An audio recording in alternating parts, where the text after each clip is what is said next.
Antes de continuar, já se inscreva no canal. Aqui eu analiso conteúdos científicos e educacionais com explicação simples, direta e aplicada. O artigo analisado neste vídeo é Effects of Concentric and Concentric Eccentric Resistance Training on Speed and Force in Adult Soccer Players, de Dominik Bokówka e colaboradores, publicado na revista Scientific Reports em julho de 2002. 5. A pergunta central do estudo é muito prática para o futebol. Ficar mais forte deixa o jogador mais rápido? O estudo avaliou jogadores adultos sub-elite e comparou dois tipos de treinamento de força, o treino concêntrico e o treino concêntrico excêntrico. Durante 8 semanas, os atletas realizaram sessões focadas em flexão e extensão de joelho, usando exercícios como leg curl e leg extension. O resultado principal foi claro: a força aumentou nos grupos treinados, mas a velocidade não melhorou de forma significativa. Essa é a mensagem que precisa ficar desde o início. Mais força não vira velocidade automaticamente.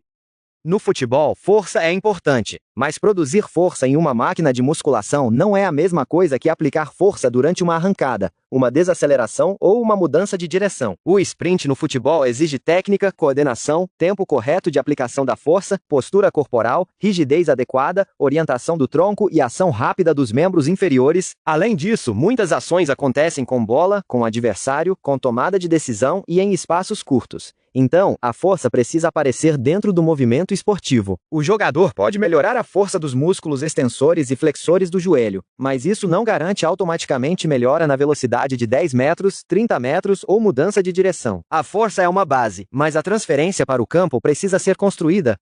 Para entender o estudo, precisamos diferenciar os dois métodos. No treino concêntrico, o músculo encurta enquanto produz força. Um exemplo é a fase em que o atleta levanta a carga. Já no treino excêntrico, o músculo alonga enquanto continua sob tensão. É o controle da descida, a fase em que o músculo resiste à carga. No grupo concêntrico, o foco foi executar a fase de subida com força e velocidade, sem resistência relevante na fase de descida. No grupo concêntrico excêntrico, os atletas realizaram a fase concêntrica e também controlaram a fase excêntrica, com maior tempo sob tensão. Isso é importante porque o excêntrico pode gerar adaptações relevantes para a força, controle muscular, hipertrofia e capacidade de absorver carga. No futebol, isso tem lógica, porque o jogador acelera, freia, muda de direção e precisa controlar forças altas o tempo todo. O estudo teve desenho controlado randomizado. Inicialmente, 45 jogadores foram recrutados, mas 34 completaram a intervenção. Eles foram divididos em 3 grupos. O primeiro grupo foi o CONG, com treino concêntrico, formado por 13 atletas. O segundo grupo foi o ECCG, com treino concêntrico excêntrico, formado por 12 atletas. O terceiro foi o grupo controle, com 9 atletas. A intervenção durou 8 semanas, com 16 sessões de treino. Os exercícios principais foram leg extension e leg curl, com foco nos extensores e flexores do joelho. Os atletas continuaram com a rotina normal de futebol, mas os grupos de intervenção acrescentaram o treino de força supervisionado. A ideia foi comparar se esse treino isolado de força conseguiria melhorar força e velocidade confundindo tudo.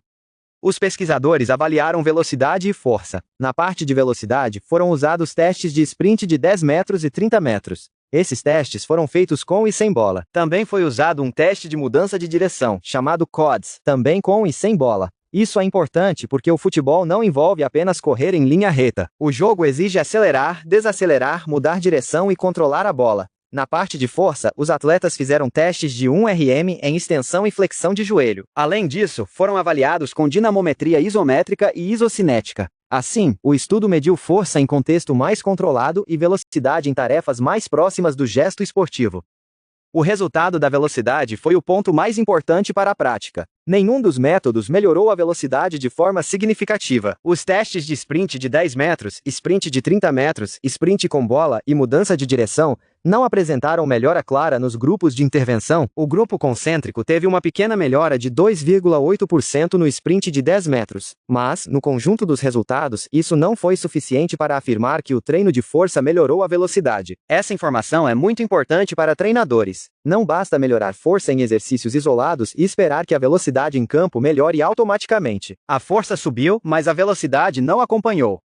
Quando olhamos para a força, o resultado foi diferente. Os dois grupos de treinamento melhoraram claramente. No teste de 1 RM de extensão de joelho, o grupo concêntrico aumentou 17,5%. O grupo concêntrico excêntrico aumentou 18,3%. Na flexão de joelho, o grupo concêntrico melhorou 10,5%. O grupo concêntrico excêntrico melhorou 12,2%. Esses resultados mostram que o treino funcionou para aumentar força. Ou seja, o problema não foi falta de adaptação muscular. Os atletas ficaram mais fortes. A questão é que esse ganho de força não se transformou de forma significativa em ganho de velocidade. Esse é o ponto central do vídeo. O grupo concêntrico-excêntrico apresentou resultados ligeiramente superiores em vários indicadores de força. Isso faz sentido do ponto de vista do treinamento. A fase excêntrica adiciona maior controle, maior tempo sob tensão e uma demanda mecânica diferente para o músculo. No estudo, o ECCG apresentou melhores respostas em parâmetros como 1 RM e força isométrica de extensão do joelho da perna dominante. Mas essa vantagem foi mais clara na força do que na velocidade. Então, o excêntrico parece útil para fortalecer. Mas, isoladamente, não basta para acelerar o jogador. Para que o ganho de força vire velocidade, ele precisa ser conectado ao sprint, à aceleração, à desaceleração e às ações específicas do futebol. A explicação principal é a especificidade. A velocidade no futebol depende de muito mais do que força isolada. Ela depende de técnica de sprint, coordenação intermuscular, tempo de contato com o solo, direção da aplicação da força, rigidez muscular, postura e tomada de decisão. Também depende de ações com bola e mudanças rápidas de direção. Os exercícios usados no estudo, como leg extension e leg curl, são úteis para desenvolver força localizada, mas eles não reproduzem totalmente as demandas do sprint no futebol. Por isso, a transferência não acontece automaticamente. Ganhar força é uma etapa, transferir essa força para o jogo é outra. Para melhorar velocidade, o treinamento precisa ensinar o corpo a usar a força no contexto certo. A aplicação prática do estudo é muito clara. Treino de força é importante para jogadores de futebol. O treino concêntrico-excêntrico pode ser especialmente útil para melhorar força de membros inferiores. Mas, se o objetivo é melhorar velocidade, o treino não pode parar na musculação. É preciso combinar força com sprints curtos, acelerações, desacelerações, mudanças de direção, pliometria e tarefas específicas do futebol. A força deve ser integrada ao gesto esportivo. Um bom planejamento pode usar o treino excêntrico para desenvolver base muscular e controle. Depois, precisa transformar essa base em velocidade por meio de estímulos mais específicos. A mensagem final é simples. Para correr mais rápido, o treino precisa ensinar o corpo a usar a força no campo. Se este vídeo te ajudou, deixe o like, inscreva-se no canal e acompanhe os próximos vídeos. E me diga nos comentários, você acha que no futebol ainda se treina força de forma muito isolada?